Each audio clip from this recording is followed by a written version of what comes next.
রাস্তা দিয়ে ইপার উপার হতে গেলে রোড অ্যাক্সিডেন্টে ইন্তেকাল করে গেলে ভারতের নিয়ম হুজুরের লাশে পশ্চিমাখানায় নিয়ে গেলে একটুখানি ছুরি দিয়ে কাটা হয়েছে। ওই কাটা অংশটা থেকে তখনও পর্যন্ত আল্লাহ আল্লাহ আল্লাহ আল্লাহ আওয়াজখানা ভেসে উঠেছে। এ মেদিনীপুরের মানুষেরা শুনে রেখে দাও, তাই আপনার আমার নিঃশ্বাসে আল্লাহকে স্মরণ করা লাগবে।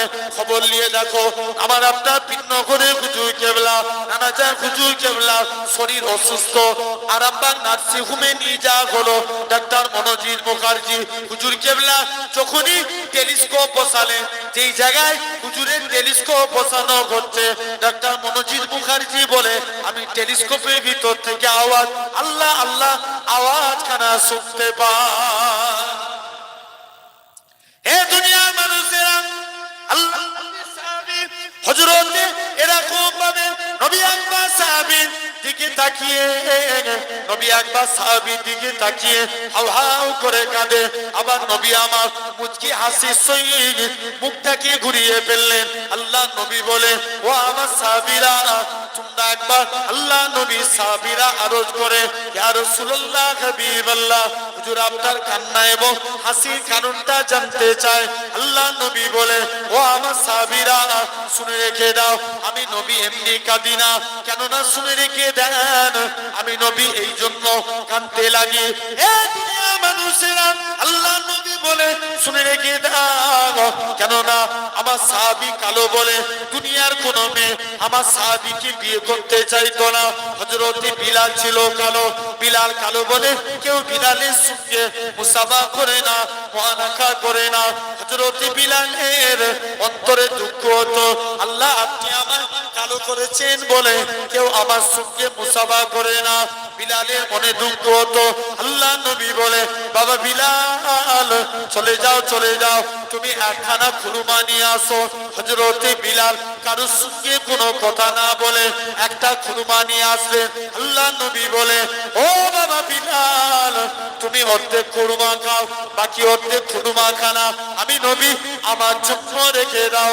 হযরত বিলাল বাকি অর্ধেক খুরমা খানা আল্লাহ নবীর জন্য রেখে দিলেন।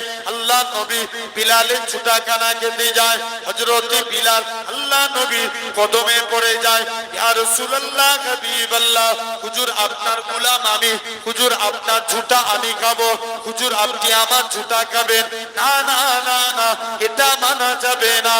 এ নওজোয়ান যুবকেরা, আল্লাহ নবী বিলালের ঝুটা খানাকে সাহাবাদিওকে প্রমাণ করে দিয়েছিল আমি রাসূলুল্লাহ আমার কালো বিলালকে কতটাই না মহব্বত করে থাকি।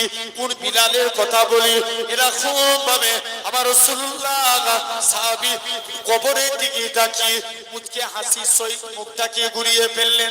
আল্লাহ নবী বলে, ও আমার সাহাবীরা শুনে রেখে দাও, আমার সাহাবী কালো বলে দুনিয়ার কোন মেয়ে আমার সাহাবীকে বিয়ে করতে চাইতো না, কিন্তু আল্লাহ যা সম্মান বাড়ায় এইভাবেই সম্মান দেয় গো। আমার সাহাবীর কবরটাকে আমার আল্লাহ পাক বেহেশতের গোলাপ ফুলের বাগান বানিয়ে দিয়েছে।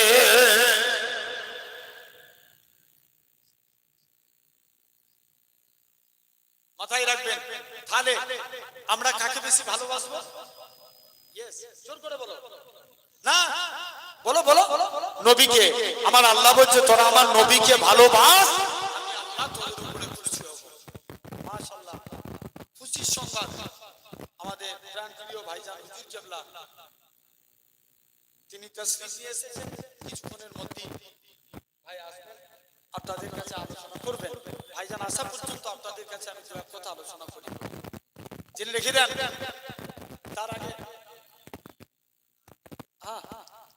না ইনশাআল্লাহ একবার মহব্বতে দরুদ আল্লাহুম্মা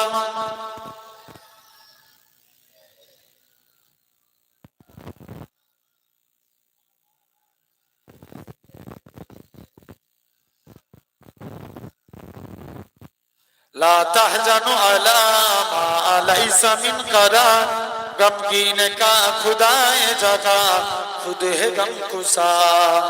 জোরে বলো, আরেকটু জোরে হবে না? লা তাহজানু আলা মা লাইসা মিন করা।